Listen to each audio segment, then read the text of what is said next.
everyone gave such great value on this afternoon, from Josh to Curry to Aaron, and to Trisha.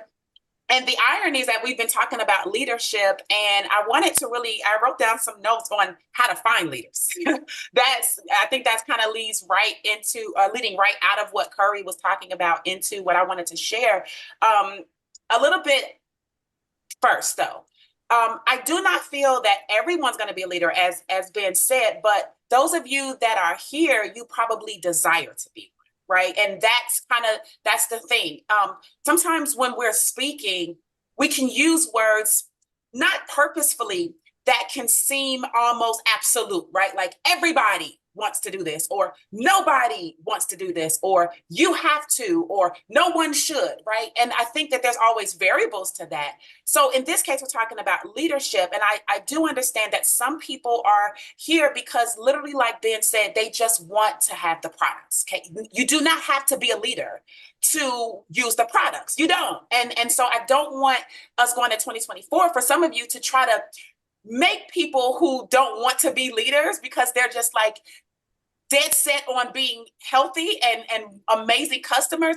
Don't try to make people into something that they don't desire to be. You might desire it, right? So for those people, Josh said at the very beginning, like the 1% people, right? Okay, so let's talk to you.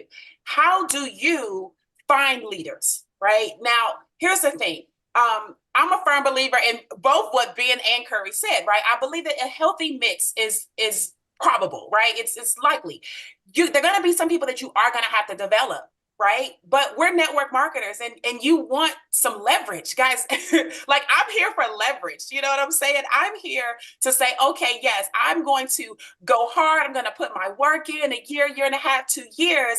And the benefit of that is something comes out of that. Some of those people may have been developed by being a part of our community, but I'm not going to lie. I do want to also find people who kind of already have some of the skills that we need, so that I don't have all my time trying to, teach and train people. So here are 7 things on how you can find, i.e. develop leaders. Okay. Number 1, it's a person that learns quickly how to present and train. Quickly, right? Now, if a person doesn't want to learn how to present and train, that's okay.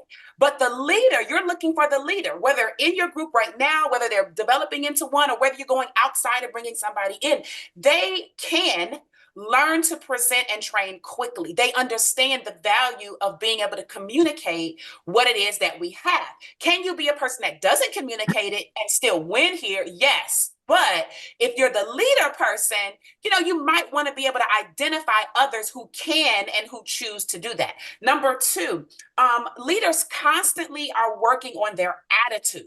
Right? They know when to grow. They know that they need to grow. They know that they need to learn skills, and they're willing to work on their mindset. Those are the leaders. So if you come across somebody and you're engaging with them, they're in your team already, and you pick up that this, through conversation or through interaction, that this is how they're thinking, this is how they're feeling, you might have a leader on your hands, right? And you might not want to take that person and just throw them into, the bush. You might want to start to reach out to them a little bit more and build a little bit more of a connection with them, because I'm telling you guys this, it's easier to replace the people who aren't doing anything than it is to replace the people who are. In other words, 20% of the people are going to be responsible for 80% of the growth of your organization. It's harder to replace the 20%.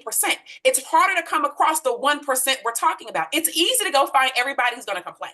It's hard to find people who know that they have to work on their mindset, who want to grow, and who know that they have to develop their skill sets. Number 3, leaders. Identify these people in your group. Leaders are people that build relationships. Now, I don't mean that you have to be over for Christmas dinner. I don't mean you just signed them up into Live Good and now you need to be flying them out to your home to meet your family and your mom and all this. I'm not talking that deep. I'm talking about at least being personable, at least being a person who, if you enroll that person, you don't enroll them and dump them. Hey, if you move on to something else, you move on to something else. But if you're here, don't enroll and dump. Right? At least do your best to stay collective. This is why so many people have Facebook groups or Discord or Telegram chats or WhatsApp chats, whatever it is, you have that because you're looking to build some sort of community within the group of people who choose to be there. So the leaders who choose to be there and build their relationships, pay attention to those people because those might be your leaders, your future leaders that you can be developing over time. Number 4, leaders are constantly sharing their vision, and they're always promoting the future, right? Notice how Nader always speaks about the Jurassic MLM, right? Like we could all recite probably what Nader's going to say about a Jurassic MLM because we're so used to him saying that. We're very clear when Ben says, listen, hey, we might not hit the million, right? 12 months, but 13 months compared to Amazon 2 years, right? You hear the vision as the leaders are speaking it. And other leaders know how to take that. You don't have to develop the vision, right? You don't have to. Dr. Erin has her own vision, what she's got going on, but you don't have to. You can actually just take the vision that's already been set by corporate and lead with that so that when you do bring them on the cause, guess what? There's congruency. Right? There's congruency, and what you've been saying is what they're going to still hear, which means it brings more validity to what they're hearing. The 5th thing is that leaders are constantly promoting events.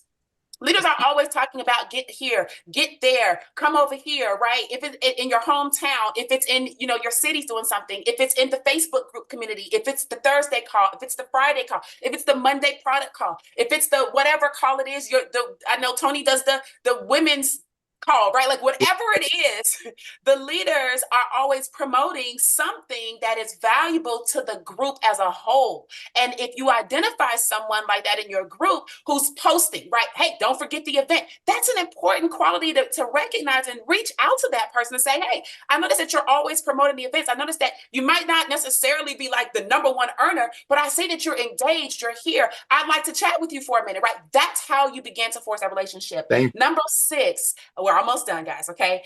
Number 6, leaders constantly stay in phase 1. And this is network marketing, right? And so network marketing is about recruiting, and it is about bringing new people in. Even if you're not recruiting a rep, you still have to sell people or at least get people to understand the idea of why they should spend their money with Live Good. That is a sale. Right? You can share it all you want to, but if a person does not understand why, even at $9.95, guys, and I say this because people still have a hard time selling people on $9.95. And the reason is because not everybody understands what we're doing like we do.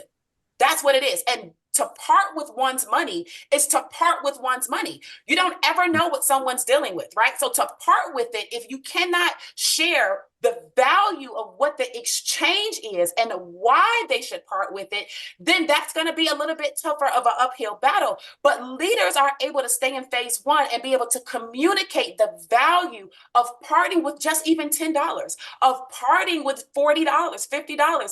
It doesn't matter. It's their money. And our job as network marketers is to be able to communicate the value that Live Good has. And the better that you get at doing that, yes, people will come up off of that $10 as customers. They will come up off of that $40, $50 as affiliates, and it won't be a big deal. Now, some of you guys have really good networks where $50 ain't nothing, right? But there's others where, there's people who that ain't, they're not looking to spend the $10, but if you can share why it's so important, they will.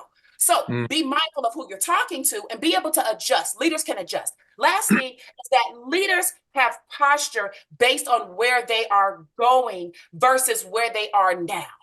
This is the last thing, where we're going, right? Where you're going, where Live Good is going, where this company's community is going. You have to be postured on that versus postured on where you are, because where you are is only just a reflection of what you were thinking before.